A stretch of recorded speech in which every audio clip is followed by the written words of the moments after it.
사도행전 1장 5절 말씀을 같이 읽어보도록 합니다. 요한은 물로 세례를 베풀었으나 너희는 몇 날이 못되어 성령으로 세례를 받으리라 하셨느니라. 아멘. 지난번은 우리가 복음서를 중심으로 해서 성령의 또 이러한 역사의 내용들을 어떻게 우리가 이해하고 또 바르게 또 정리해야 되는지들을 살펴보았고요. 이번 주는 사도행전 가장 또 이 성령의 역사와 관련해서 많은 논쟁이 있었던 이 사도행전의 이러한 부분들을 또 함께 살펴보면서 이제 기독교 강요 3권의 이 성령론을 시작하기에 앞서서 조금 더 이런 성경에 소개되고 있는 중요한 구절들을 먼저 좀 살펴보면서 이러한 성령에 관련된 이런 표현들을 우리가 어떻게 읽어내야 될 것인가. 결국 이런 성령과 관련된 이런 구절들을 해석하고 그거를 정립하는 데 있어서 많은 교파마다 결국 해석의 차이가 발생이 됐고, 그랬을 때 우리는 장로교회의 개혁주의적 입장에서의 이러한 성령의 역사와 일하심에 대한 부분들의 해석이 가장 건강하다라고 그렇게 또 함께 따라가는 것입니다.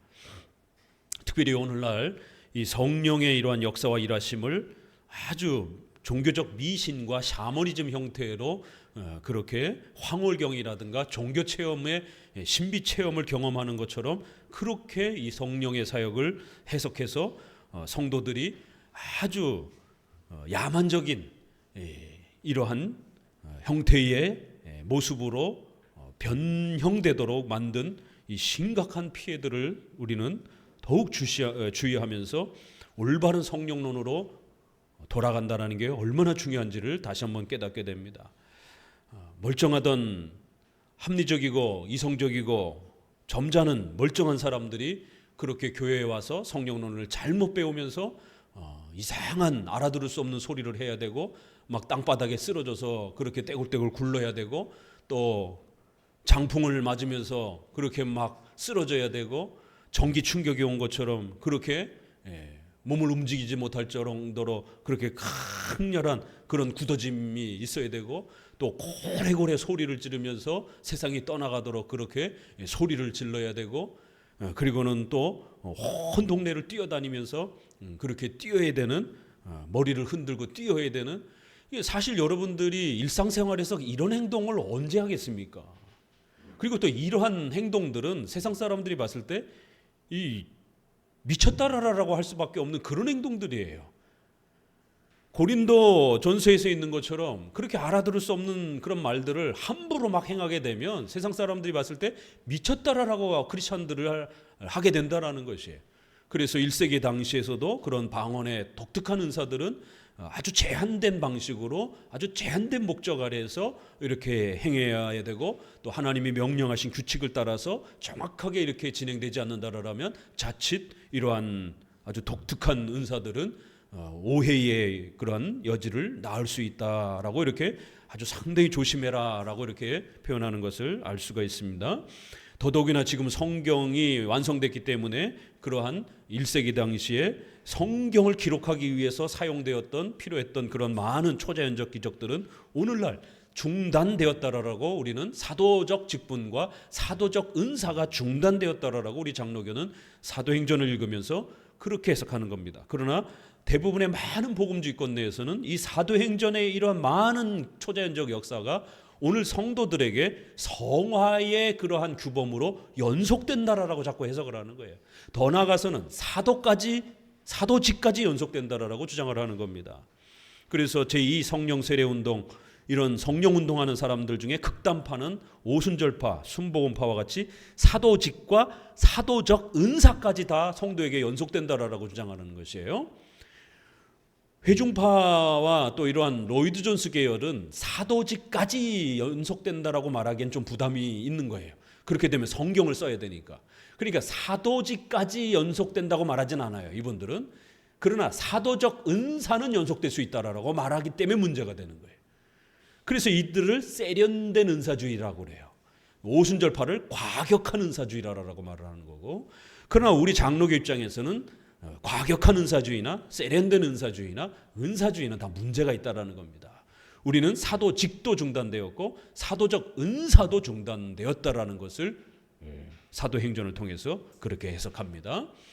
그렇기 때문에 사도행전에서 보는 것처럼 예수님을 스데반이 봤다, 또 성령의 음성을 듣고 움직이는 것, 또 꿈에서 마게도냐 사람이 오라라라고 하는 것, 또 뱀에 물린 것을 이렇게 털어내는 것, 이런 수많은 사도행전의 기적들이 분명히 성경에 있습니다. 그러나 그러한 초자연적 역사들이 오늘 그대로 연속되는 것처럼 해석하면 큰일 납니다. 이게 제일 난감한 거죠. 분명히 성경에 기록되어 있는데 왜 장로교는 자꾸 없다라고 자꾸 얘기를 하는가. 그러니까 성경에 기록되어 있으니까 오늘날 계속된다라고 말하는 게 훨씬 그렇듯하고 훨씬 성경적인 것처럼 보여요.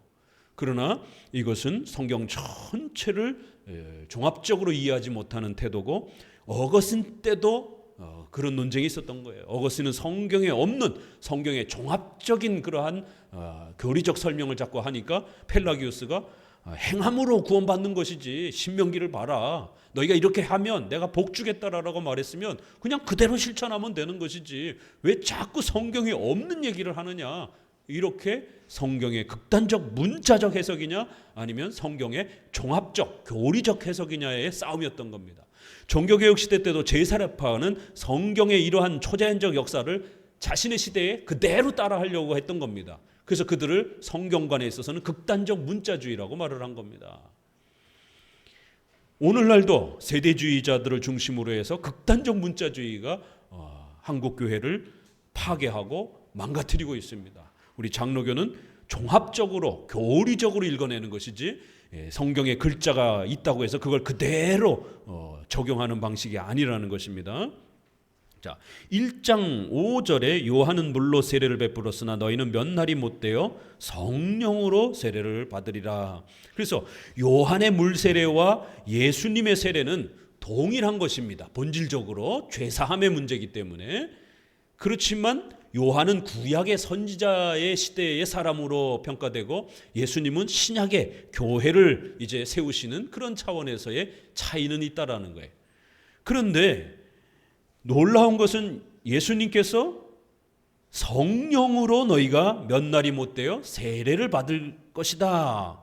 분명히 예수님이 제자들을 통해서 세례를 베풀어 주셨습니다. 물 세례를 행했습니다.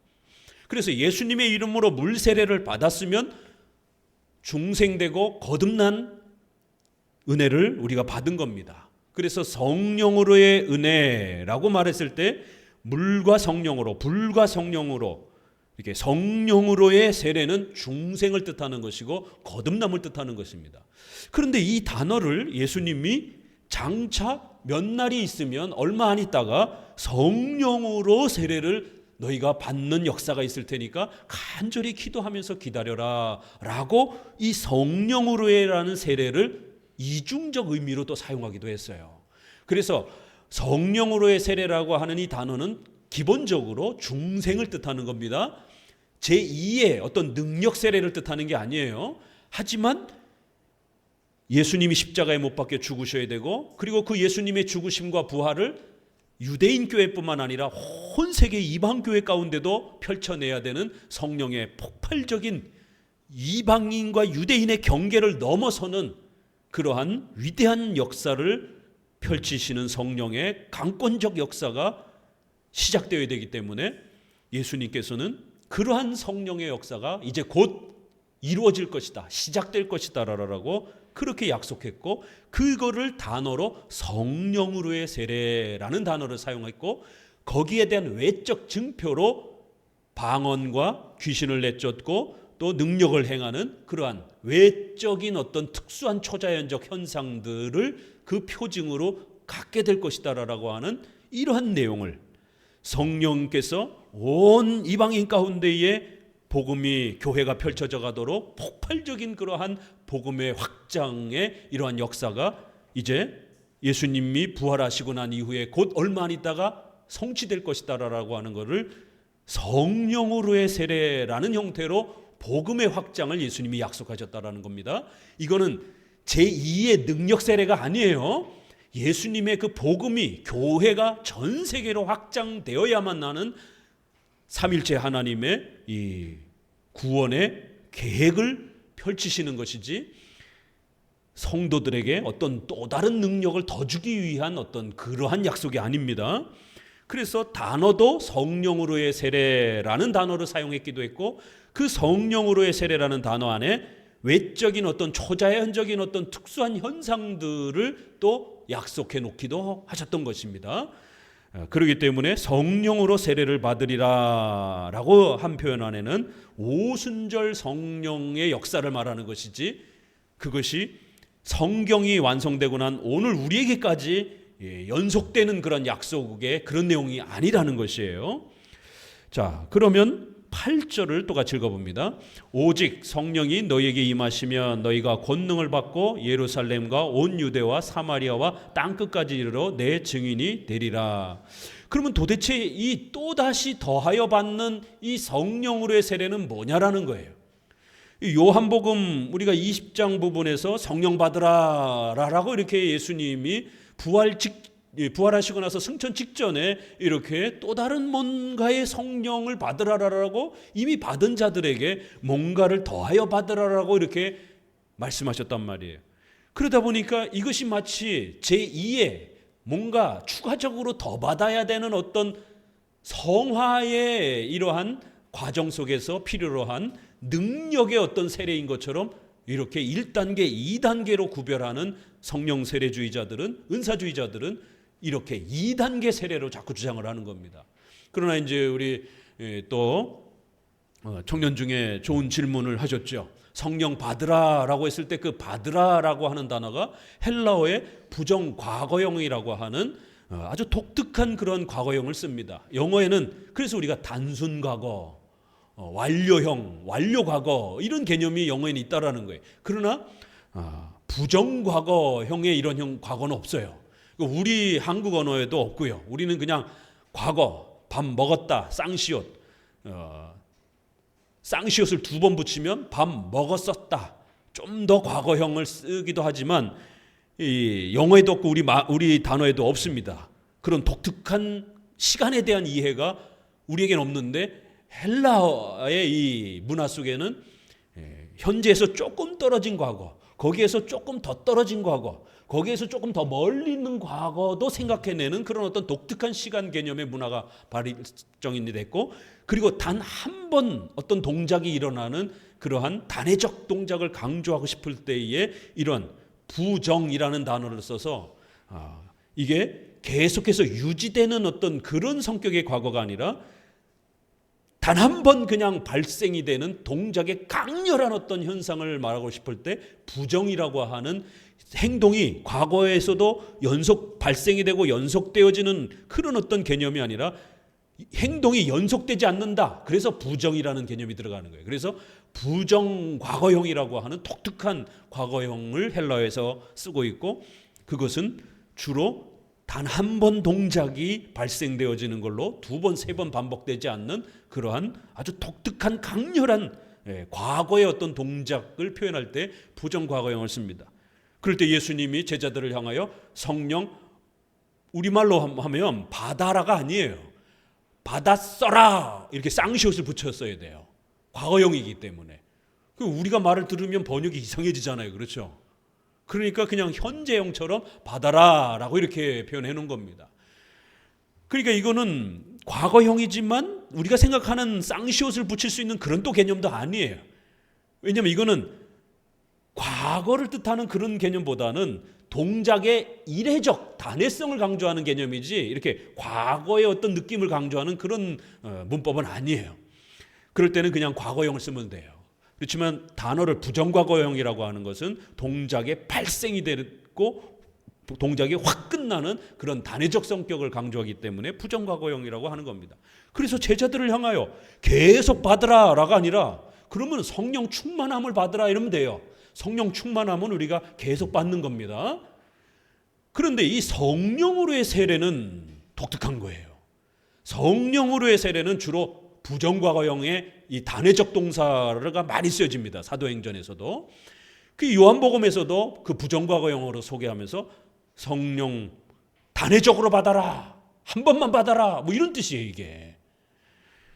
그러니까 이 독특한 성령의 받으심이라는 겁니다, 이거는. 그래서 그 사도들이 연속해서 받는 것도 아니고 하나님이 계획하심 속에 너희에게 단 한 번 아주 특별한 어떤 성령의 아주 초자연적인 어떤 그러한 위대한 역사가 너희에게 단 한 번 주어질 것이다. 단 한 번 받아라. 이런 느낌인 겁니다. 아니 왜 이런 부정과거형을 써서 성령 받으라라고 이렇게 명령을 했을까? 이건 연속적으로 받는 게 아니기 때문에 이런 독특한 과거형을 사용한 겁니다. 그래서 사도행전에서도 이제 잘 보시게 되면 이제 우리 번역에는 그게 번역되지 못하고 영어 번역으로도 번역할 수가 없습니다. 그건 우리가 원문을 통해서만이 해결할 수 있는 문제인데, 자, 성령으로의 세례를 받았다라고 했을 때는 그런 부정과거형이 주로 많이 쓰여진다라는 것 기억하시고, 여기도 오직 성령이 너에게 임하시면 분명히 다 받은 자들인데 또다시 뭔가 너에게 주어질 거라는 거예요. 그럼 너희가 아주 놀라운 권능을 받게 되고, 그렇지만 그 권능은 모든 성도들에게 동일하게 주어지는 그런 은사가 아니라는 거예요. 이거는 예루살렘과 유대와 사마리아와 땅끝까지 이르러 어떤 특별한 증인의 역할을 하기 위해서 하나님이 주시는 그러한 독특한 성령의 역사라는 겁니다. 왜냐하면 사마리아와 땅끝에는 교회가 없기 때문에 이제 유대를 넘어서서 사마리아와 땅끝까지 이방인에게까지 교회가 세워지도록 하나님이 베푸시는 특별한 그러한 권능이라는 거예요. 그래서 그러한 권능을 위해서 부어져야 되는 그러한 독특한 역사가, 은사가 성령으로의 세례라는 이름으로 너희에게 주어질 테니까 간절히 기도하라는 거예요. 자, 2장을 옵니다. 그럼 2장이 이제 어떤 일이 벌어집니까? 2장 읽어봅니다. 오순절 날이 이미 이름에 저희가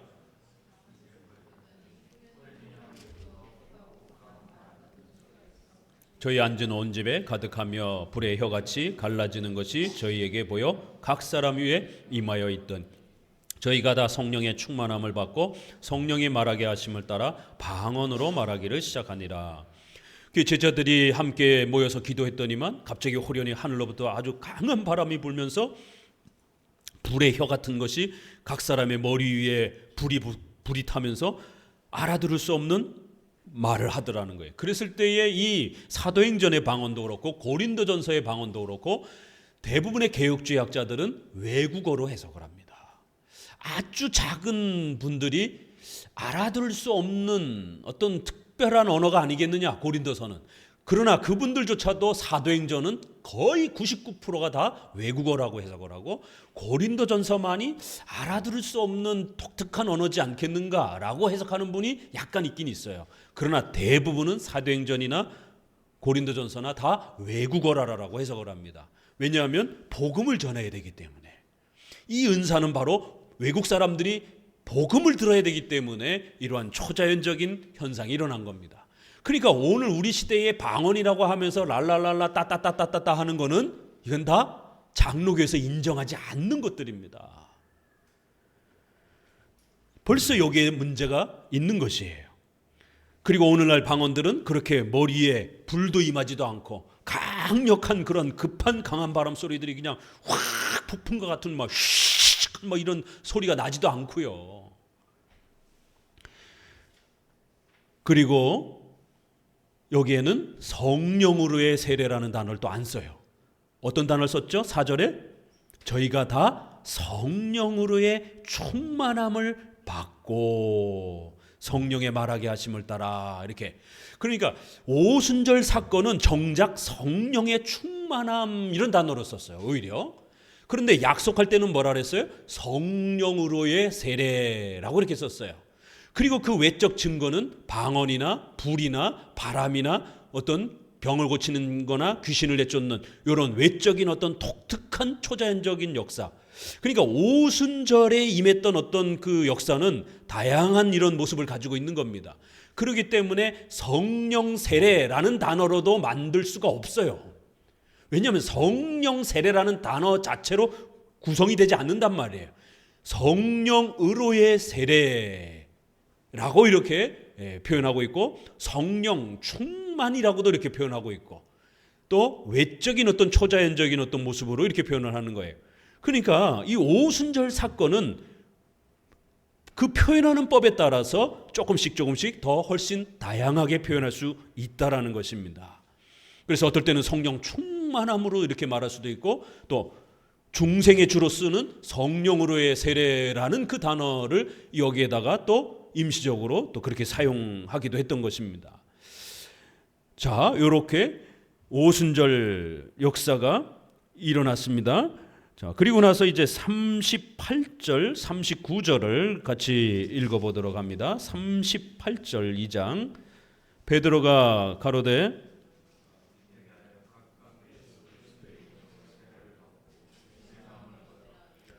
성령을 선물로 받으리니 이 약속은 너희와 너희 자녀와 모든 먼데 사람 곧 주 우리 하나님이 얼마든지 부르시는 자들에게 하신 것이라 하고. 그 지난주에도 질문했을 때 맞추신 분들이 상당히 많이 계시더라고요. 이렇게 교리를 튼튼하게 우리가 잘 구축하고 성경 연습을 열심히 하면 그 다음에 응용 문제를 이렇게 던졌을 때 잘 대답할 수 있게 돼요.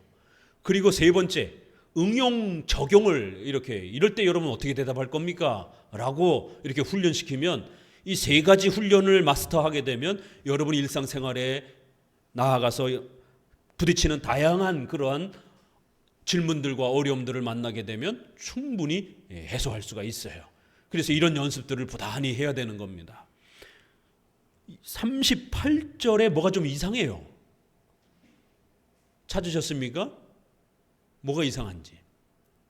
우리가 전통적으로 배웠던 그 교리의 구조와 뭐가 다른가? 38절.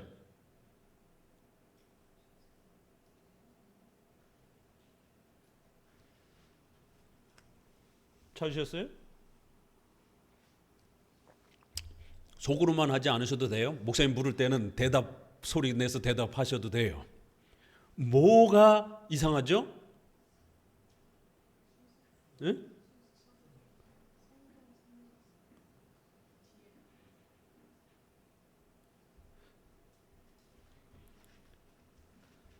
다시 뭐라고요?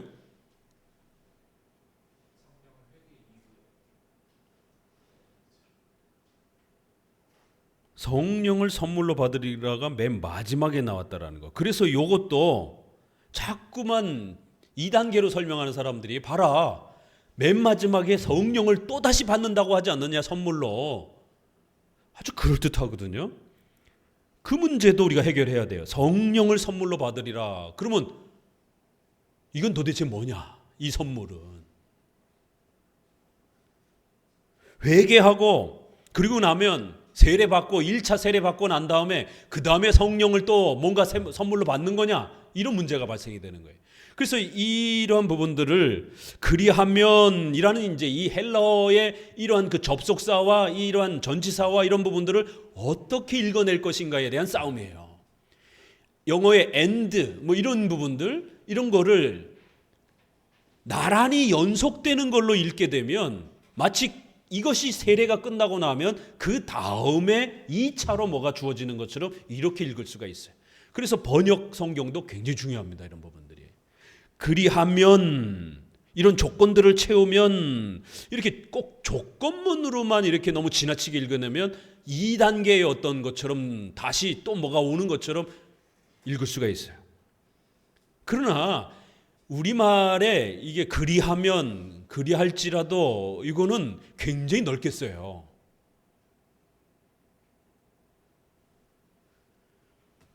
꼭 그 다음 단계, 그 조건을 맞춘 그 결과로 따라붙는 게 아니라 앞에 게 이러한 내용들로 인해서, 그래서 우리가 이러한 성령의 선물을 받은 것이다.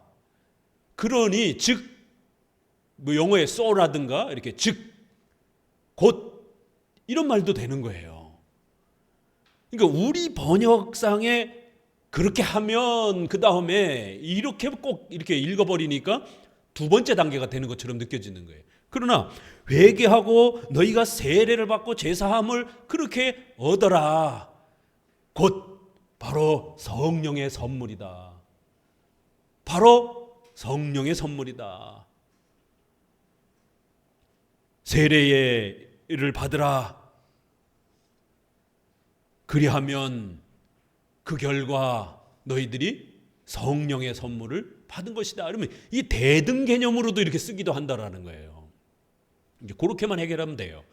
이제 제가 묻고 싶은 거는 그 성령의 선물, 이제 그것도 초점을 봐야 되지만 그거 말고 또 하나 있습니다.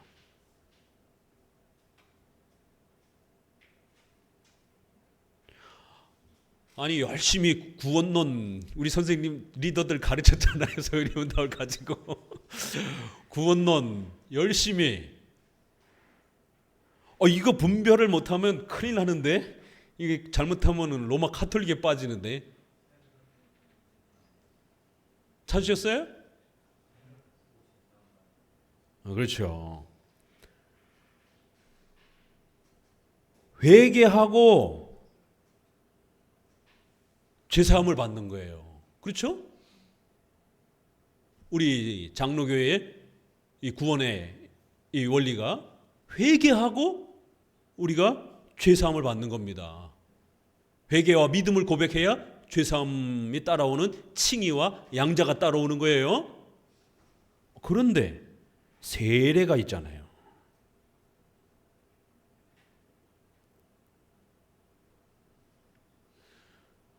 아직 뭐가 잘못됐는지 못 찾으신 분 있으세요? 보통 회개하고 죄사함 받은 것에 대한 증거로 세례를 받는 거예요. 회개와 믿음의 죄사함의 이 고백이, 칭의의 이 열매가 우리가 거듭나고 중생되어서 하나님의 자녀가 되었다라는 증거로 세례를 받는 겁니다. 그렇죠? 세례를 받은 다음에 회개하고 죄사함 받는다 이러면 어떻게 돼요? 로마 카톨릭이 되는 겁니다. 로마 카톨릭은 세례가 구원을 주는 수단이에요. 우리는 구원 받은 것에 대한 증거로 사용하는 거고, 로마 카톨릭은 구원을 주는 수단이에요. 우리는 이미 구원 받은 것에 대한 추가적인 수단으로서 표시로 해석하는 겁니다. 그런데 여기에 어떻게 순서가 돼 있어요? 세례를 너희가 받으면 죄사함을 받는다라는 거예요. 세례를 받고 나서 죄사함이 따라오는 것처럼 로마 카톨릭에 세례를 받아야 반드시 그 세례가 죄사함을 주는 조건이 되니까, 주는 수단이 되니까, 세례 못 받으면 절대로 죄사함 못 받습니다. 그러나 우리는 세례 없이도 전쟁터라든가 중환자실에서 세례 받을 형편이 못 되면 회개하고 죄사함 받으면 되는 거예요. 세례는 보편적으로 받을 수 있는 사람만 받으면 되는 겁니다. 그런데 여기에는 너희가 세례를 받고 죄사함을 받는다 이렇게 나와 있잖아요. 그러니까 이 부분도 왜 이렇게 순서가 돼 있을까? 분명히 순서가 거꾸로 돼야 돼요. 회개하고 죄사함을 받고 그리고 나서 세례를 받아라 이렇게 돼 있어야 되는 거예요. 그런데 세례를 받고 그 다음에 죄사함을 얻으라. 그러니까 로마 카톨릭이 이 구절을 가지고 목숨 거는 겁니다. 봐라, 여기 세례를 받아야 죄사함이 따라오는 것이지 왜 장로교는 자꾸 죄사함에 따라오는 것으로 이렇게 세례를 자꾸 설명을 하느냐. 죄사함 받은 것에 대한 증거로 세례를 받는 것처럼 말하느냐. 성경 봐라, 세례를 주니까 그 다음에 죄사함이 따라오지 않느냐.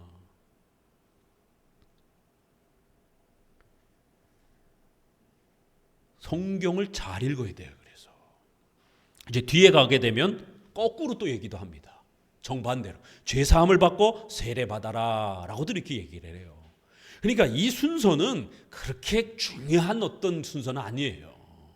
이렇게도 말할 수도 있고 이렇게도 말할 수 있고, 그러니까 이거를 동시적으로 말하는 건데, 그러니까 회개와 죄사함과 또 세례와 성령을 선물로 받는 것은 우리가 거듭났다라고 하는 것을 한꺼번에 다 포함해서 사실은 말하는 거예요. 이거를 딱딱 시간적으로 나눠가지고 이렇게 주어지는 게 아니다라는 거예요. 그래서 성령으로의 선물을 2단계로 자꾸 그렇게 주장을 하게 되면 그래? 그러면 여기에 로마 카톨릭처럼 우리가 세례 받고 난 다음에 그러면 죄사함이 따라오느냐? 그 다음 단계로 우리가 이렇게 반박을 해도 돼요. 성령을 선물로 받으리라를 추가적인 뭔가 또 받는 것처럼 이렇게 너무 지나치게 단계별로 여기서 말하는 것처럼 이렇게 주장을 하게 되면, 그러면 로마 카톨릭 주장처럼 세례를 받고 난 다음에 제사함이 따라오는 것처럼 이렇게 해석된단 말이에요. 그러니까 여기서는 그런 의도가 아니라 우리가 회개하여 죄사함을 받고 그 증거로 세례도 받고 결국 그것은 우리가 성령을 받아서 우리의 죄악된 본성이 바뀌었다라는 것을, 성령의 선물은 우리가 중생됐다라는 것을 또 이렇게 또 표현하는 거예요. 어떤 부분을 먼저 강조하느냐에 따라서 약간 순서가 바뀔 뿐입니다.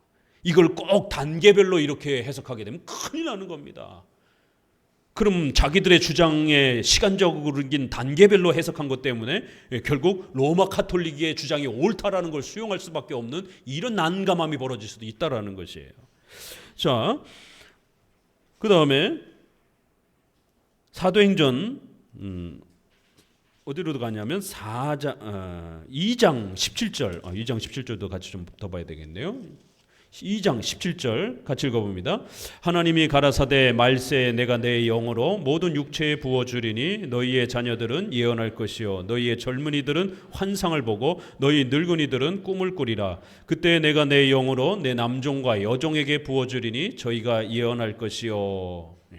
이 요엘서의 2장 28절에서 32절의 이 말씀을 사도행전이 가지고 와서 바로 오순절 역사가 바로 이 예언의 성취다라고 이렇게 말합니다.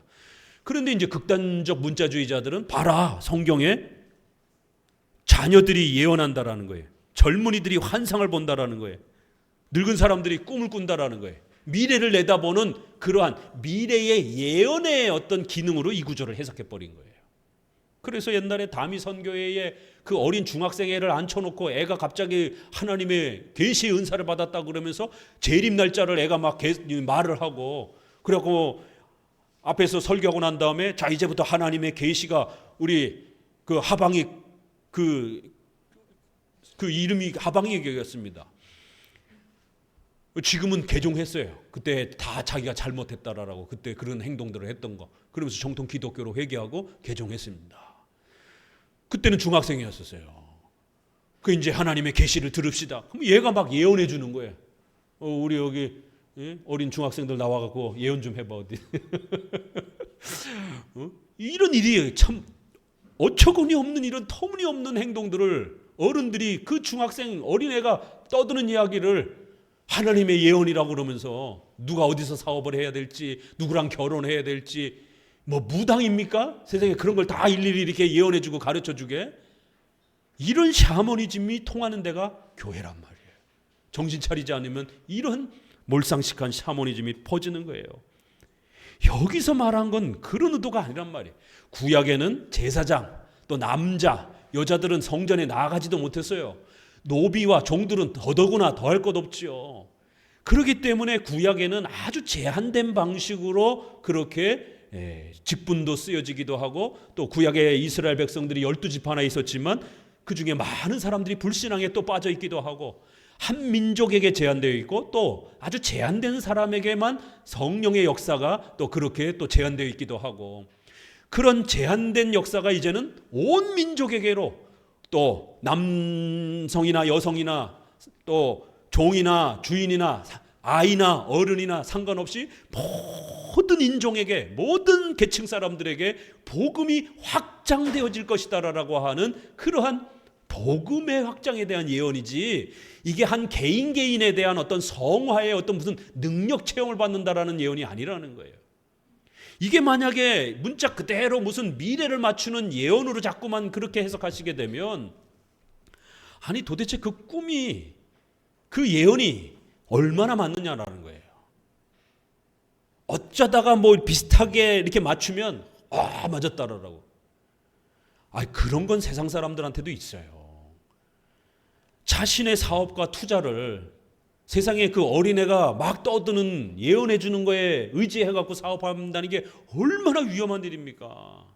여러분 꿈꾸고 난 다음에 그 꿈에 의지해 가지고 여러분 사업하면 얼마나 위험하겠어요, 이게. 근데 이거를 직통계시라고 생각하는 사람들은 그렇게 꿈을 통해서 또 어떤 예언을 통해 가지고 내가 무슨 사업을 해야 될지 어디로 이스라엘을 가야 될지 이걸 다 알려주신다라는 거예요.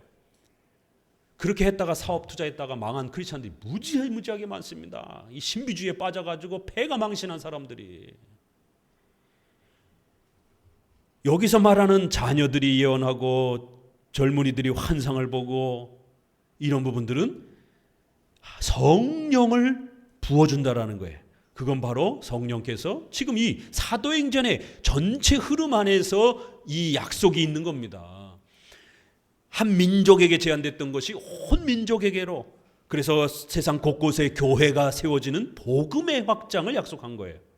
자, 만약에 예언과 환상을 주장하게 되면 문자 그대로 이루어진다? 그래, 어디 한번 좋습니다. 한번 따져봅시다. 19절 같이 읽어봅니다. 또 내가 위로 하늘에서는 기사와 아래로 땅에서는 징조를 베풀리니 곧 피와 불과 연기로다. 주의 크고 영화로운 날이 이르기 전에 해가 변하여 어두워지고 달이 변하여 피가 되리라.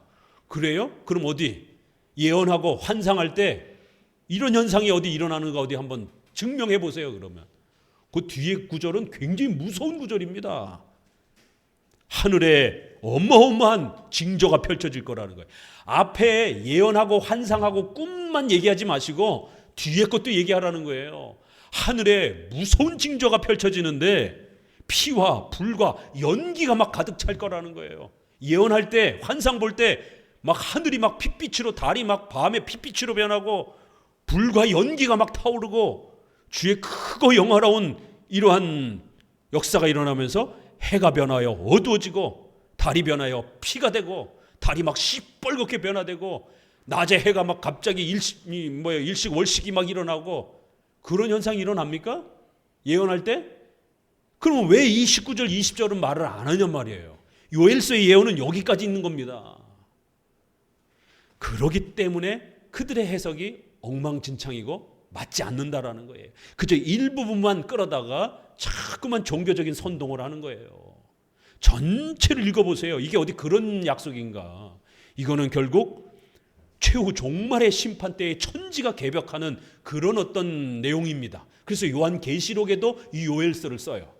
그런데 이걸 왜 사도행전에 썼습니까? 유대인에게서 이방인에게로 복음이 확장되는 것, 이건 천지가 개벽할 노릇이라는 거예요. 그래서 그런 우주 만물이 뒤집어 엎어지는 것 같은 그런 엄청난 초자연적인 역사가 지금 오순절 역사를 통해서 하나님이 우리에게 이루어 주셨다라는 거예요. 그래서 이방인에게 복음이 펼쳐져 가는 것, 이거는 초자연적인 천지가 개벽할 어마어마한 하나님의 위대한 역사라는 것을 요엘서를 끌어다가 이렇게 예수님의 초림에다가도 썼고 이제 나중에 최후 심판 재림에다가도 얼마든지 여기다도 썼다가 저기다도 썼다가, 왜요? 하나님의 초자연적인 위대한 역사에는 이런 표현을 그냥 갖다다 막 쓰는 것이. 결론은 뭡니까? 누구든지 주의 이름을 부르는 자는 구원을 얻게 될 것이다라는 것. 바로 이러한 복음의 확장과 역사가 온 세상으로 펼쳐질 거라는 거예요. 유대인들이요 얼마나 고집이 센지. 왜요? 그들은 그걸 신의 뜻으로 생각했으니까. 이방인들은 절대로 못 들어오는 겁니다. 그래서 이제 우리가 10장 11장에 고넬료 사건이 나오는 겁니다. 베드로조차도 땅에 기고 뱀 이런 거 먹으라니까 절대로 못 먹는다 그러잖아요. 왜요? 구약에 그건 더러운 것들이었기 때문에. 그러니까 유대인들이 이방인에게 나가서 교제하고 이방인들에게 복음을 전하고 이거 있을 수가 없는 일입니다. 왜요? 이방 사람들은 짐승 취급했기 때문에, 사람이 아는 걸로 취급했기 때문에. 그런 유대인들이 이방인에게 복음을 전하는 거, 이거는 천지가 개벽하고 하나님의 초자연적인 어떤 역사가 있지 않고서는 불가능한 일이에요. 그래서 유대인들을 깨트리기 위해서 이제는 새로운 역사가 일어났다라는 것을 이렇게 약속으로 또 외적인 어떤 이런 위대한 현상을 통해서 이제는 온 세상의 이방인에게도 교회가 세워질 테니까 그 이방인들하고도 너희가 교제하면서 한 그리스도인의 가족으로 이제는 그렇게 함께 서로 화목하고 사랑하면서 살아가라는 것이에요.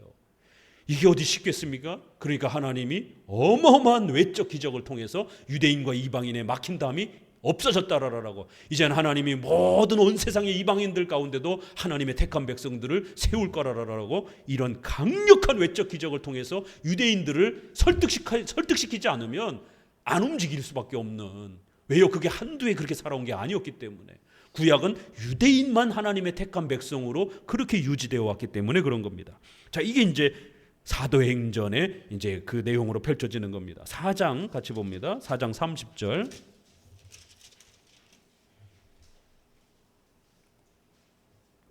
조금만 봐도 사도행전의 이러한 성령의 해석들을 우리가 얼마나 조심스럽게 해야 되는지를 알 수가 있습니다. 4장 30절 29절부터 읽어봅니다. 주여 이제도 저희의 위협함을 하감하옵시고 또 종들로 하여금 담대히 하나님의 말씀을 전하게 손을 내밀어 병을 낫게 하옵시고 표적과 기사가 거룩한 종 예수의 이름으로 이루어지게 하옵소서 하더라.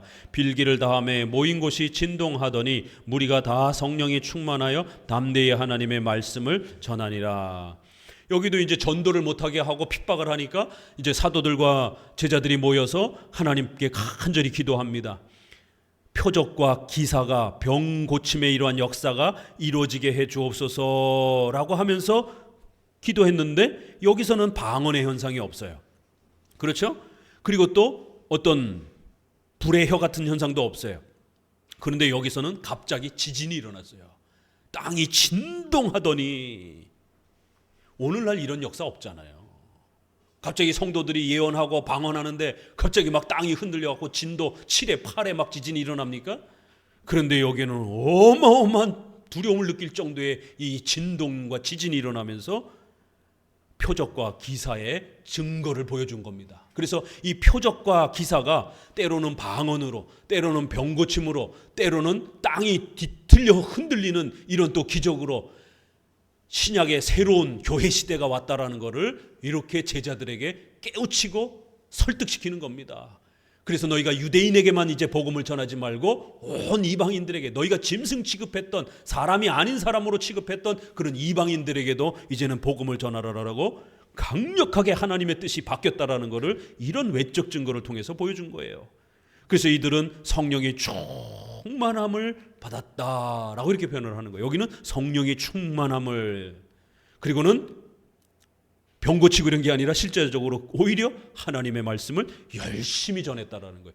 오히려 열심히 전도하는 것을 보게 됩니다. 그런 어떤 제2의 무슨 능력 세례 받으려고 표적과 병 고침 받으려고 막 매달린 게 아니라 오히려 나가서 열심히 전도하는 거예요. 우리가 생각하는 그런 제2의 어떤 성령 체험하려고 10시간씩 막 그렇게 예배드리고 이러질 않은 겁니다. 자, 5장 12절로 넘어갑니다. 5장 12절에 사도들이 손으로 민간의 표적과 기사가 많이 되매 믿는 사람이 다 마음을 같이하여 솔로몬 행각에 모이고. 자, 여기도 보니까 그러한 표적과 기사가 일반 성도들에게 보편적으로 주어져 있는 은사가 아니라는 걸 알 수가 있습니다. 그러니까 1세기 당시에 사도행전에서조차도요, 모든 성도들이 2단계로 능력을 받는 그런 게 아니에요. 1세기 당시에도 이런 표적과 희한한 초자연적 기적들은 몇몇 제한된 사람들에게만 일어났고 특별히 사도들에게만 주로 일어났습니다. 일반 성도들이 이런 일을 행했다라는 그 기록을 우리가 찾아볼 수가 없어요. 한번 가지고 와 보세요. 목사님 빌립 있지 않습니까? 빌립은 처음에는 집사로 임명을 받았지만 나중에는 준 사도로, 전도, 우리가 사도, 그 다음에 그 전도인, 그 다음에 예언을 하는 선지자 같은 역할을 하는 선지자, 이렇게 구별이 됩니다. 이거 다 임시직이에요. 그러니까 디모데, 디도 이런 분들을 사도는 아니잖아요. 그렇죠? 그래서 나중에 목사로 사역하는 이러한 위치를 전도사가 아니라 전도인, 교회를 세우기 위해서 파송을 받는 그러한 전도인의 이러한 형태들이 있습니다. 굳이 이름을 붙이자라면, 그래서 빌립도 나중에는 이 전도인의 사역을 하고 이 전도인의 사역은 곧 목사의 사역으로 존중됩니다. 그러니까 집사로 부름을 받았지만 나중에 이렇게 복음을 전하면서 그 교회를 세울 때는 이미 목사가 된 걸로 그렇게 신약학자들이 대부분 다 해석합니다. 집사 그대로 있는 게 아니에요. 그러니까 집사가 돼가지고 막 그런 어떤 역사를 일으키고 막 이런 부분들을 행하니까 이거 일반인이 받은 거 아닙니까? 이렇게 볼 수 있지만, 그거는 나중에 보게 되면 얼마든지 목사의 위치로서 바뀌어 있다는 것을 알 수가 있습니다. 그 케이스 외에는 일반인이 받았다라고 하는 그런 내용은 거의 찾아볼 수가 없습니다. 여기도 보니까 사도들의 손으로 민간의 표적과 기사가 일어났다 이렇게 말하는 거예요. 사도들에게 그 놀라운 은사가 집행되는 것이지 일반 성도들에게 성화의 어떤 제2의 능력으로 주어져 있는 게 아닌 걸 알 수가 있습니다. 그래서 그 나머지는 감히 그들과 상종하는 사람이 없으나 백성이 칭송하더라. 믿고 죽게 나오는 자가 더 많으니 남녀의 큰 무리더라. 심지어 병든 사람을 메고 거리에 나가 침대와 요에 누이고 베드로가 지날 때 혹 그 그림자라도 그게 덮일까 바라고. 어떤 정도의 역사가 일어났다고요? 사도들의 그림자만 만나도 병이 치료가 되는 거예요. 이런 은사 있어요 오늘날? 제 그림자 이렇게 부딪히면 여러분 병 났습니까? 저는 그런 능력 없어요. 이런 능력을 가진 목사는 없어요. 이거 얼마나 놀라운 일입니까? 그 만민중앙교회 그 이재룡 목사가 그 따라하는 거예요. 이제 뒤에 바울의 손수건이나 앞치마를 이렇게 얹어놔도 병이 치료가 되니까 그 성경에 있는 걸 따라한다라고 세상에 자기 아버지 감옥 가 있으니까 그 딸이 자기 아버지 사진을 갖다가 팔아먹고 그 사진을 아픈 부위에다 갖다 대라고. 저도 그 유튜브에서 봤어요. 그 고발하는 뭐 이게 프로 있잖아요 TV에서. 그래갖고 그 병에 이 병 났는 데다가 거기다가 자기 아버지 사진을 갖다 놓고 자기 아버지는 능력이 있으니까 이제 자기 아버지 사진을 아픈 부위에다 놓으면 곧 치료 받는다로. 이렇게 미신인적 되는 거예요. 우리 구한마을 조선시대의 무당들이 부적 팔아먹는 것처럼 이렇게 바보가 된단 말이에요. 잘못 신앙생활 하게 되면. 그림자, 손수건, 앞치마 이런 걸로 치료받는 이런 권능을 행하는 목사 2000년 사이에 없었습니다. 그렇기 때문에 순복음과 오순절에 제2의 능력 세례 이런 게 가짜라는 겁니다. 자, 또 넘어가 보시게 되면은 그 다음에는 6장 5절을 봅니다.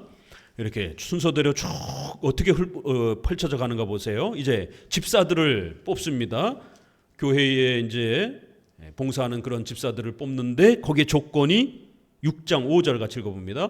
온 무리가 이 말을 기뻐하여 믿음과 성령에 충만한 사람 스데반과 또 빌립과 브로고로와 니가로로와 디몬과 바메나와 유대교에 입교한 안디옥 사람 니골라를 택하여. 여기 방언하는 사람을 집사 조건으로 뽑았습니까? 아니면 병 고치는 능력을 가진 사람을 집사 조건으로 뽑았습니까? 아니에요. 성령 충만한 사람, 믿음과 성령이 충만한 사람 정도면 된 거예요. 아니 교회의 집사 정도가 되려면 얼마나 강력한 힘과 성장과 능력이 있어야 됩니까?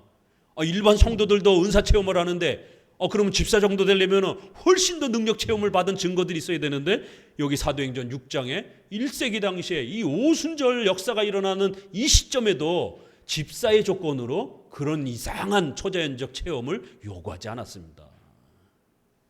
그런데 왜 자꾸 오늘날은 그런 집사 정도 되면 방언 좀 할 줄 알아야지, 이런 능력 체험 받아야지 자꾸 이렇게 요구하느냐 말이에요. 이거 잘못된 것이다라는 거예요. 또 7장으로 넘어가 봅니다. 이제 스데반이 또 복음을 전하다가 또 이렇게 어려움을 당하는 장면에서 7장 55절을 또 봅니다. 7장 55절 같이 읽습니다. 스데반이 성령이 충만하여 하늘을 우러러 주목하여 하나님의 영광과 및 예수께서 하나님 우편에 서신 것을 보고. 그래서 스데반이 예수님이 승천하시고 난 다음에 예수님을 봤어요. 그러니까 우리도 오늘날 예수님 볼 수 있다 이렇게 주장하면 안 되는 거예요. 예수님이 승천하셨다라고 하는 것은 그 육체가 저쪽으로 옮겨갔다라는 거예요. 그래서 사도행전에 저리로서 거기로부터 이곳으로 다시 오신다라는 거예요. 그때 본다라는 거예요. 그 전에는 절대로 예수님의 인성을 우리가 보거나 만질 수 없다라는 겁니다. 그런데 여기 사도행전에는 왜 스데반이 예수님을 봤다라고 그러는가? 여기는 예수님이 우편에 서서 계시더라는 거예요. 우리는 사도신경에서 뭐라고 고백해요? 전능하사 하나님 우편에 앉아 계시고. 이러니까 또 시비를 붙여가지고 사도행전에는 예수님이 서 계신다 그러는데 왜 장로교 사도신경은 왜 자꾸 예수님이 서 계신다라고 그러느냐? 그렇기 때문에 장로교 사도신경은 가짜다, 잘못 오류로 기록해 놓은 거다, 이렇게 또 비판을 하는 거예요. 그러나 이 서시다, 앉으시다 이런 것은 그 비유적인 또 이러한 그리스도의 능력을 이렇게 표현하는 이런 하나의 표현으로 얼마든지 또 이렇게 해석할 수 있고, 또 여기는 뭐 서 계신 것으로 볼 수도 있어요. 그러나 이것은 임시적이고 특별한 경험입니다. 스데반이 죽어가면서 단 한 번 경험한 그런 역사인 거예요. 사도들조차도 이후로 예수님 봤다라는 기록이 없어요. 스데반이 죽어가면서 이 유대인들에게 강력하게 복음을 전하면서 그들을 책망하기 위한 그런 목적 아래서 단 한 번 임시적으로 특수하게 경험한 경험이지, 이게 성도들에게 보편적으로 주어지는 경험으로 해석하면 큰일 나는 거예요. 여기도 성령이 충만하여 이렇게 돼 있어요. 여기서 스데반이 이런 엄청난 기적을 체험할 때 뭐 방언을 하고 막 갑자기 병을 치료하고 막 이런 게 아니잖아요. 더더구나 돌에 맞아 죽을 필요도 없죠. 강력한 능력 체험을 했으면 사람을, 죽은 사람도 막 치료를 하고 병을 치료하고 귀신도 내쫓고 이런 은사들을 행하고 있는 시대인데 스데반이 왜 돌을 맞아 죽습니까? 남도 치료하는 역사가 일어나던 시절인데 막 돌이 맞아갖고 이마박이 다 깨졌어도 짠 하고 다시 치료가 돼가지고 벌떡 일어나서 나와야죠. 은사 받았으면 그런 능력을 행해야 될 것 아닙니까? 근데 그냥 죽는 거예요. 성령이 충만하여. 그러니까 1세기 당시에도 하나님이 특별한 어떤 계획과 목적이 있어서 주시는 그러한 대상, 지역을 빼놓고는 1세기 당시에도 그런 이런 초자연적인 어떤 오순절의 그런 역사가 보편화되어 있지 않습니다. 그냥 고난 속에서 우리처럼 그냥 기도하면서 죽는 것이에요. 자, 또 봅니다. 8장 14절. 이제 두 번째 단계로 넘어왔습니다. 2장이 유대 지역에서 일어난 바로 오순절 사건이고, 사도행전에서는 딱 4번 나옵니다. 4번 그 역사가 나오는데, 두 번째가 유대와 사마리아와 땅끝까지 이르러 이렇게 하잖아요. 이제 두 번째 단계 사마리아 지역에서 바로 이 초자연적인 역사가 일어납니다. 사마리아, 바로 이방인에게로 이제 교회가 확장되어지는 걸 보여줍니다. 14절을 같이 읽어봅니다. 8장 14절. 예루살렘에 있는 사도들이 사마리아도 하나님의 말씀을 받았다 함을 듣고 베드로와 요한을 보내매 그들이 내려가서 저희를 위하여 성령 받기를 기도하니 이는 아직 한 사람에게도 성령 내리신 일이 없고 오직 주 예수의 이름으로 세례만 받을 뿐이라라. 그러니까 이제 여기도 보세요. 예수님의 이름으로 1차 세례를 받았어요. 그런데 뭐가 또 없더라 이렇게 말을 하는 거예요. 그러니까 이제 2단계 능력 세례를 주장하는 분들은 봐라, 여기에 예수님의 이름으로 세례받는 것도 중요하지만 그 다음으로 성령의 어떤 이런 내림을, 성령의 기름 부으심을 또 받아야 된다, 이렇게 자꾸 주장을 하는 거예요. 그러나 이 지금 1세기 당시의 사도행전의 이 사마리아는 지금 우리와의 그러한 그 상태하고 다르단 말이에요. 예수님의 이름으로 세례를 받았지만 이는 아직 한 사람에게도 성령의 내리신 일이 없고, 자 그러면 고린도 전서 12장 13절에 우리가 지난번에 읽었던 구절, 성령으로 아니하고서는 누구든지 예수님을 주라 할 수 없다라는 것, 성령의 강력한 중생의 은혜의 역사가 없이는 절대로 예수님을 주라고 할 수 없는 거예요. 예수님을 믿고 고백했다라는 건 이미 성령으로의 세례, 성령을 받았다라는 거예요. 그 증거로 세례를 이제 우리가 받는 겁니다. 그러면 아니 이미 성령의 세례로 중생을 통하여 세례까지 받은 사람들인데 성령을 못 받았다? 그럼 논리적으로 말이 안 되잖아요. 그러니까 여기서 말하는 성령이 내리신 일이 없고 라는 말은 그들이 중생의 구원의 은혜를 못 받았다 이런 뜻이 아니라 1세기 당시에 그 독특한 초자연적인 어떤 그러한 경험들이 이 사마리아 지역에는 아직 한 번도 베풀어진 적이 없다는 거예요. 오순절과 같은. 왜냐하면 그러한 초자연적인 역사가 이방인의 지역에서도 일어나야만이 유대인들의 선입관이 깨진단 말이에요. 우리에게만 하나님이 성전이 존재하고 우리에게만 하나님이 역사하는 줄 알았더니만 이제 이방인에게도 하나님이 똑같이 역사하시는구나. 이거를 이 유대인들을 위해서 또 이방인을 위해서도 그 선입관을 깨트리기 위해서 그 놀라운 초자연적 역사가 유대인들에게도 한번 일어나야 되고 이방인에게도 한번 일어나야 되는 겁니다. 그래야 둘 다 자기들의 선입관을 깨고 이제는 온 만방에 교회가 세워지는구나 라고 받아들일 수 있다는 거죠. 그런 오순절의 그런 독특한 성령의 경험과 역사가 이 이방 지역에는 아직 한 번도 경험되어진 일이 없다라는 그런 차원으로 읽어내야지. 이방인들은 능력 세례를 받은 사람이 한 사람도 없다. 그럼 그 사람들 다 가짜 신자입니까? 그러면 이런 일이 벌어지잖아요. 1차 물 세례는 다 받았는데 2차 능력 세례 받은 사람은 한 사람도 없어요. 그러면 다 허수아비 신자들인 거예요. 이런 일이 돼버리는 거예요. 그렇기 때문에 여기서 말하는 성령의 내리신 일이 없고, 이 말은 2차 능력의 어떤 부분을 받은 일이 없고의 개념이 아니라 오순절과 관련된 그런 독특한 경험이 아직 이방인 지역엔 안 일어났다라는 거예요.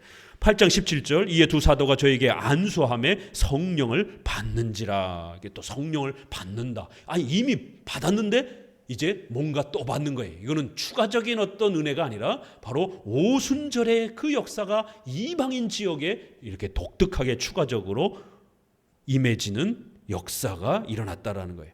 그리고 여기는 또 안수라고 하는 형태가 또 등장을 하기도 합니다. 18절에 시몬이 사도들이 안수함으로 성령을 받는 것을 보고 돈을 들여 가로되 이 권능을 나에게도 주옵소서. 자 보세요. 바로 이러한 어떤 성령의 초자연적인 어떤 특별한 경험이 마치 신자에게 동일하게 연속되어지는 것처럼 성화의 어떤 능력으로 주어지는 것처럼 착각하고 그거를 따라하려고 했던 사람이 바로 벌을 받습니다.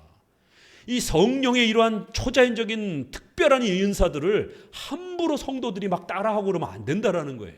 그래서 어설피 이 시몬이라는 사람이 저런 거 나도 있었으면 좋겠다 이래가지고 따라하려고 했다가 아주 호되게 책망을 받습니다.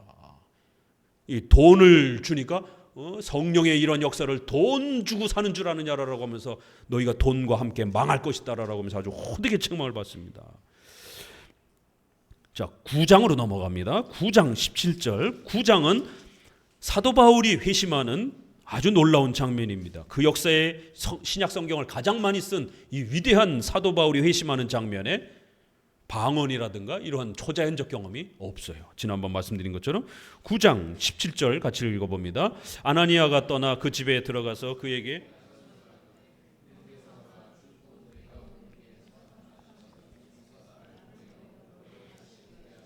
성령으로 충만하게 하신다 하니 즉시 사울의 눈에서 비늘 같은 것이 벗어져 다시 보게 된지라. 이렇게 여기도 보니까 성령으로 충만함을 받는 정도예요. 그리고 죄사함의 고백을 하고 세례를 받는 겁니다. 여기는 사도 바울이 자신의 죄를 고백하고 그리고 나서 세례를 받잖아요. 그렇죠? 그리고 눈에 비늘 같은 것이 갑자기 생겼어요. 이런 역사가 있습니까? 죄를 졌더니만 갑자기 눈앞이 캄캄해졌어요. 목사님이 요즘에 눈 치료받고 있는데 목사님이 죄를 많이 져서 그렇습니까? 그런데 갑자기 또 기도했더니만 또 눈이 확 밝아졌어요. 이런 역사는 없습니다. 이거는 사도 바울이라고 하는 이 인물을 전도하기 위해서 하나님이 사용하셨던 특별한 방법인 것이. 그리고 정작 여기에는 방언이나 무슨 병고침이나 이런 내용들은 하나도 없습니다. 이렇게 하나님이 꼭 필요할 때만 그 목적을 가지고 4번에 걸쳐서 일어나는 겁니다.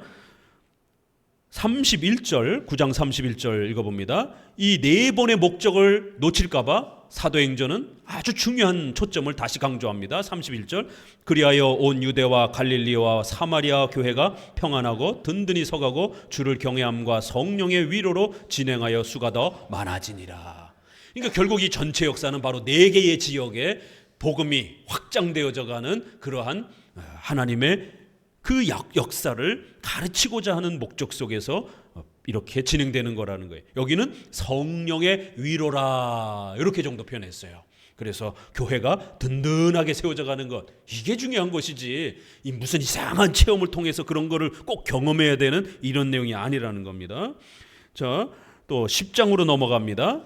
이제 세 번째, 사마리아를 한 번 더 확장하면서 이방인인, 앞에는 지역을, 사마리아 지역을 강조했다라면 10장 11장은 이방인을, 사람을 강조하는 거예요. 그래서 8장이나 10장은 같이 사마리아라고 하는 이방 지역을 이렇게 대표하는 겁니다. 인물을 강조합니다. 10장에서는 10장 44절을 같이 읽어봅니다. 고넬료가 베드로를 초대해서 말씀을 듣고 난 다음에 44절, 베드로가 이 말을 할 때에 성령이 말씀 듣는 모든 사람에게 내려오시니 베드로와 함께 온 살례받은 신자들이 이방인들에게 성령 부어주심을 인하여 놀라니 이는 방언을 말하며 하나님 높임을 들음이러라. 이에 베드로가 가로되 이 사람들이 우리와 같이 성령을 받았으니 누가 능히 물로 세례 줌을 금하리요 하고 명하여 예수 그리스도의 이름으로 세례를 주라 하니라. 저희가 베드로에게 수일 더 유하기를 청하니라. 여기는 거꾸로 순서가 돼 있죠. 그런 은사와 이상한 놀라운 초자연적인 체험을 다 하고 난 다음에 세례를 받는 거예요. 앞부분에 우리가 아까는 세례를 받고 났더니만 성령을 선물로 받으리라 이렇게 돼 있잖아요. 그러니까 이게 순서가 꼭 중요하진 않는 겁니다. 여기는 거꾸로, 오히려 거꾸로 돼 있어요.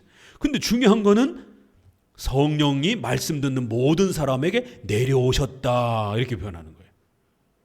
이미 벌써 고넬료는 메시아 중보자를 믿는 그런 신자로 표현이 됩니다. 그래서 베드로를 초청해 오잖아요. 그러니까 이미 성령의 은혜를 통해서 중생되고 거듭난 신자였던 거예요. 그런데 거기에 성령이 내려오신다, 성령을 부어주신다, 성령을 받았다 이러니까 자꾸 제2단계 말하는 사람들이 자꾸 봐라 여기 또다시 추가로 받지 않느냐. 아니요, 이거는 1세기 당시에 내 지역, 이방 지역의 초자연적인 외적 경험이 필요했기 때문에 그러한 목적으로서 이 고넬료는 이 사마리아를 대표하는 방식으로 꼭 필요한 그런 경험을 한 겁니다. 그래서 사도들이 우리와 같이 오순절에 유대인들이 받았던 경험하고 거의 비슷하게 방언도 하고 그렇게 성령의 초자연적인 그런 역사들을 보게 된 겁니다. 그래서 11장에 다시 유대인들끼리 사도들끼리 모였을 때 뭘 갖고 싸워요? 왜 이방인에게 갔느냐라고 싸우는 겁니다. 아직도 유대인과 이방인이 연합하는 교회를 만든다는 거, 이거 쉬운 일이 아닌 거예요. 그래서 유대인들끼리만 예배 드려야 되는 거 아니냐, 이것 가지고 싸우는 거예요.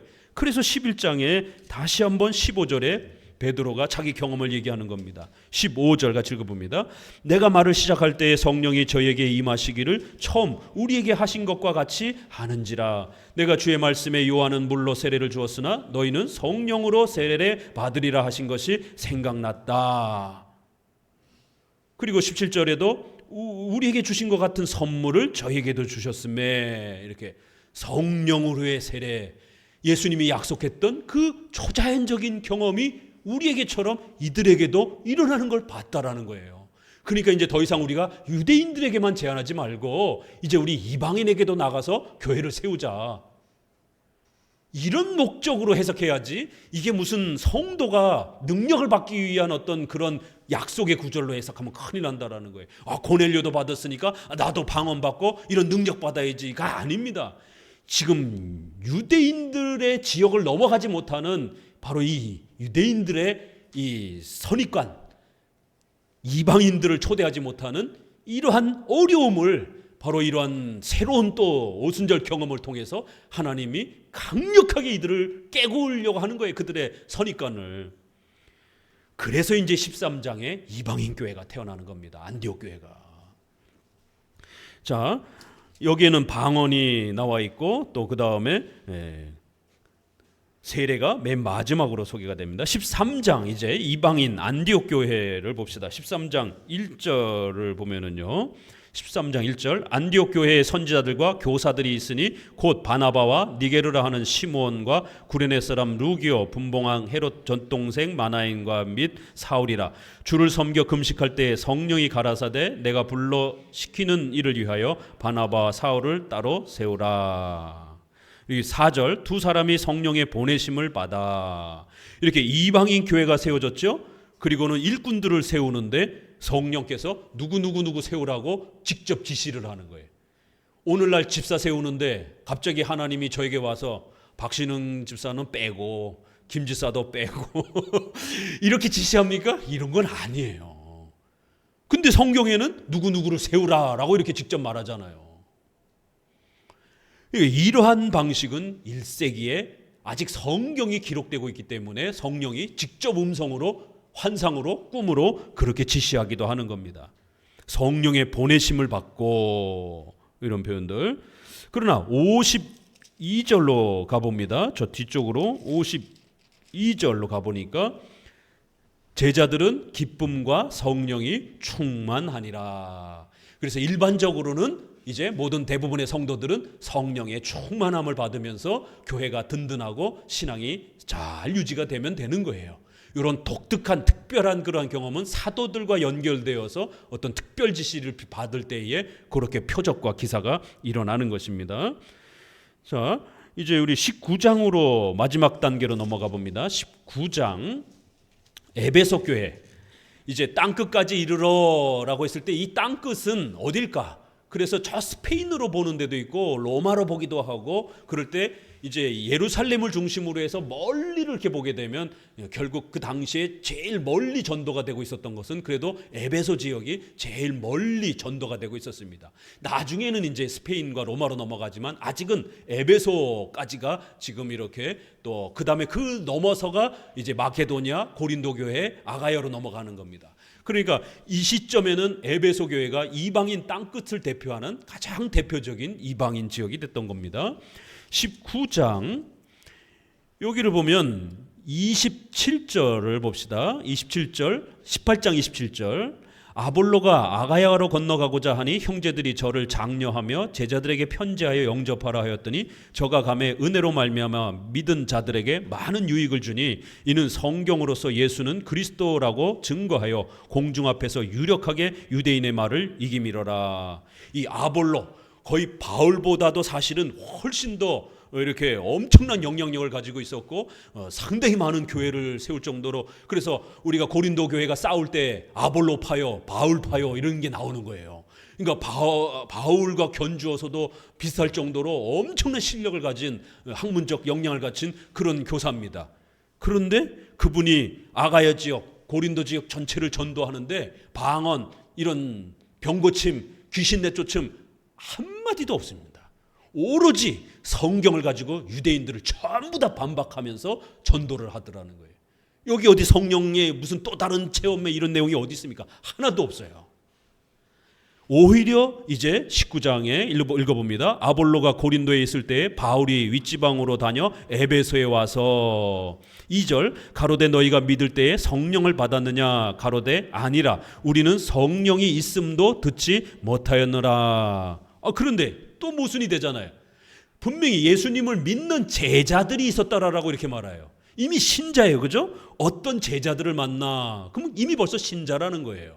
그런데 그들에게 물어보니까 너희가 성령을 받았느냐 그러니까 우리 성령 못 받았어요. 그러니까 이게 뭐냐라는 거예요. 도대체 어떤 성령을 못 받았느냐 이랬을 때 제2의 능력 세례를 못 받았다 이렇게 가면 안 된다라는 겁니다. 이거는 1세기 당시에 그 오순절의 독특한 초자연적인 그런 특별한 경험들을 아직 에베소 지역에서는 한 번도 구경한 적이 없다라는 뜻이에요. 우리는 성령이 있음도 듣지 못했노라. 여기에서 성령이 그러면 안 계신 겁니까?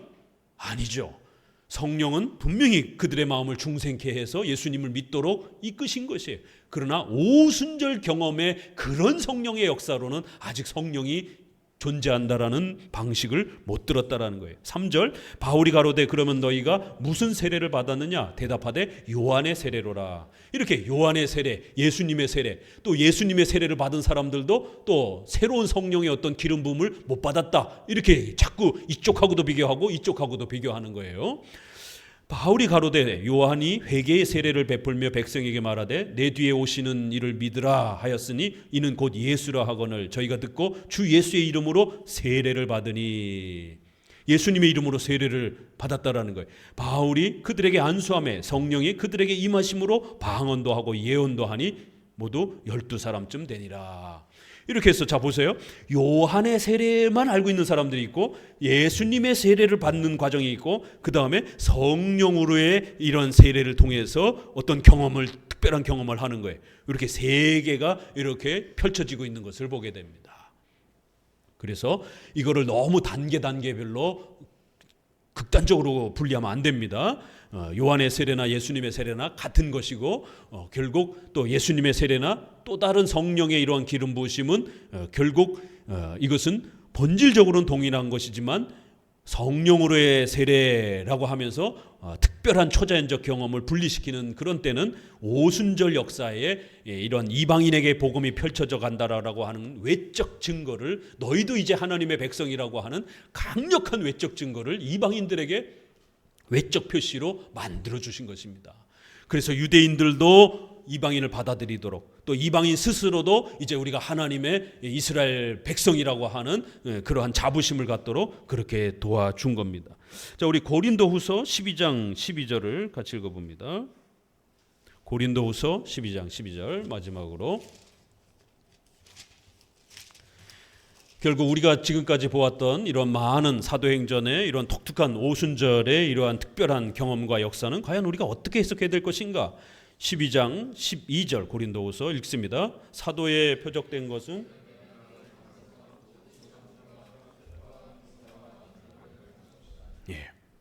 이러한 표적과 기적들은 사도의 표시라는 거예요. 성경이 이렇게 아주 명확하게 사도에 표시된 것은 내가 너희 가운데서 이렇게 모든 표적과 기사를, 능력을 행한 것이다. 그래서 그들은 특별한 사람들로서 그들은 성경을 남겨줬고 그들이 남긴 성경은 우리가 사람의 글이 아니라 하나님의 말씀으로 그렇게 믿도록 우리에게 하나님이 특별한 방식으로 그들은 아주 놀라운 하나님의 뜻을 전달하는 자들이었다라고 우리에게 이렇게 가르쳐 주셔서 그들이 남긴 성경을 가지고 믿음 생활할 수 있도록 이렇게 놀라운 하나님의 역사를 베풀어 준 거라는 겁니다. 그렇기 때문에 우리가 이러한 과정을 무시하고 마치 초자연적인 경험들을 우리도 똑같이 해야 되는 것처럼, 마치 우리가 사도가 된 것처럼 이런 식으로 끌고 가게 되면 신사도 운동을 펼치게 되는 거예요. 그래서 이런 성령 세례 운동 제2의 무슨 능력 체험을 또 받아야 되는 것처럼 자꾸 이렇게 주장하게 되면 신사도 운동, 오늘날에도 사도가 또 존재할 수 있는 것처럼 이러한 신비주의에 빠지게 되는 겁니다. 자, 3항 10페이지 본문으로 들어가서 오늘은 2개 정도 한번 마무리해 봅시다. 3항 성경에 나타난 성령의 칭호. 우리의 구원의 시초와 그것을 전적으로 새롭게 하심을 논할 때에 성경에서 성령을 어떤 칭호로 부르냐는 것을 주목해 보는 것은 유익한 일이다. 지난주에도 좀 몇 개 말씀드렸죠. 자, 성령을 성경에서 어떻게 표현하는가? 그 성령의 그 일하시는 그런 여러 내용에 따라서 표현이 약간씩 달라진다라는 거예요. 양자의 영. 우리를 하나님의 자녀로 만들어주기 때문에 성령을 때로는 양자의 영 이렇게 표현한다라는 거예요. 아버지라고 부를 수 있도록, 하나님을 우리의 아버지로 부를 수 있도록 이렇게 이신칭의의 이러한 중생의 은혜를 포커스로 맞출 때는 이렇게 양자의 영, 이게 가장 중요한 성령의 일이기 때문에 그래요. 또 고린도후서 1장 22절 11페이지에 보증이며 인이며 이렇게도 부른다라는 거예요. 왜요? 우리가 하나님의 자녀가 됐다라고 하는 강력한 확증을 이렇게 주시는 분이 성령이기 때문에 때로는 보증, 인 이렇게 또 표현한다라는 거예요. 또 보호, 생명 이런 표현들. 또 두 번째 단락, 물을 주어 우리의 의에 이런 싹을 돋게 하신다. 그래서 이사야 55장 1절에도 목마른 자들아 물로 나오라. 그럼 우리가 이거 물가로 나오라 이런 뜻이 아니라 성령의 그러한 은혜 가운데로 나와라 이런 뜻이라는 거예요. 이사야 44장에도 물을 주며 마른 땅에 시내가 흐르게 하며 이게 죽은 땅에 새로움이 돋는 것처럼 우리의 죽은 본성이 성령을 통해서 새로워질 거라는 것이에요.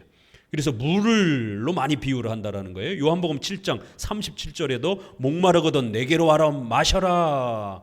그의 주실 성령을 말씀하시다. 생수의 강이 흘러넘칠 것이다. 그러면서 바로 그것은 바로 그의 주실 성령을 뜻하는 것이다 라고 이렇게 요한복음에도 물은 성령을 의미하는 것이다 라고 이렇게 말합니다. 에스겔 36장에도 보게 되면 결국 새로운 성전에 물이 가득 흘러넘친다 이런 표현으로 물로 또 표현을 합니다. 또 기름 부음 이렇게 또 표현한다라는 거예요. 그래서 자꾸 이런 기름 부음을 마치 무슨 능력 체험하는 이런 걸로 자꾸 해석하지 마시라는 거예요. 성령께서 우리를 중생시키고 우리를 도와주고 위로해주는 이런 모든 그런 개념으로 성령의 기름 부음을 얼마든지 사용하면 되는 거예요. 요한일서 2장 20절, 또 때로는 불, 누가복음 3장 16절. 맨 아랫줄 간단히 말하면 성령은 모든 하늘의 은사가 우리에게 흘러오게 하는 근원이 되는 샘물이다. 자, 재밌는 것은요, 각주 6번 설명에 참 재밌는 표현이 있어요. 이 칼빈의 이 글을 보면 이 유명한 표현이 있습니다. 이 코르메움, 그래서 마시 이러면서 이몰라툼 티비 오페로 도미네.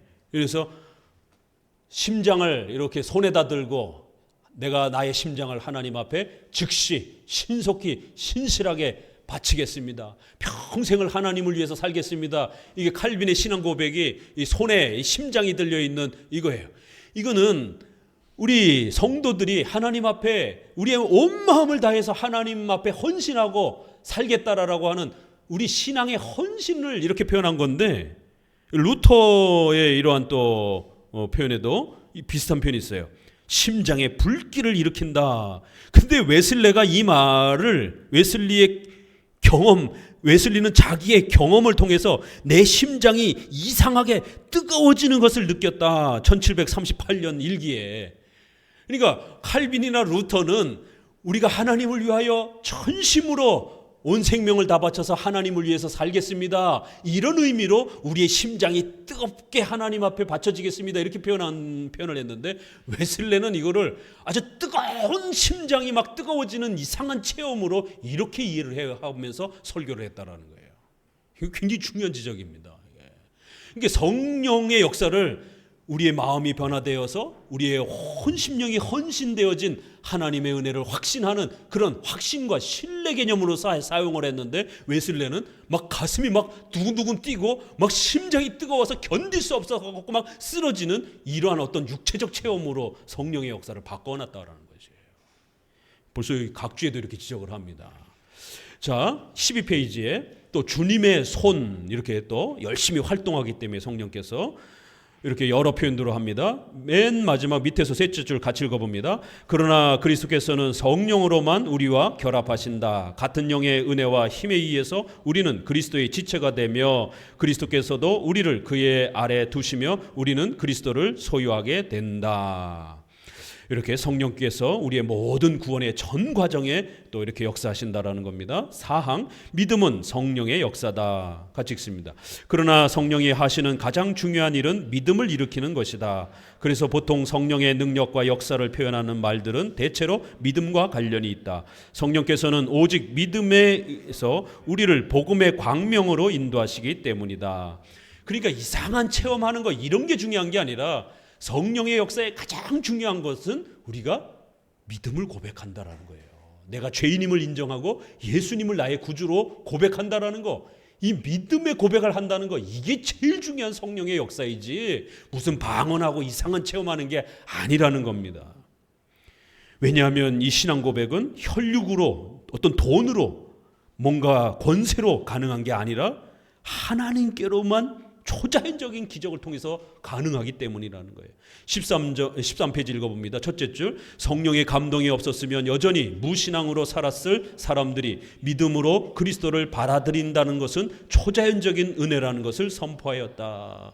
그리스도께서 이를 내게 알게 한 이는 혈육이 아니요 하늘에 계신 내 아버지라고 하신 말씀도 이와 같은 뜻이다.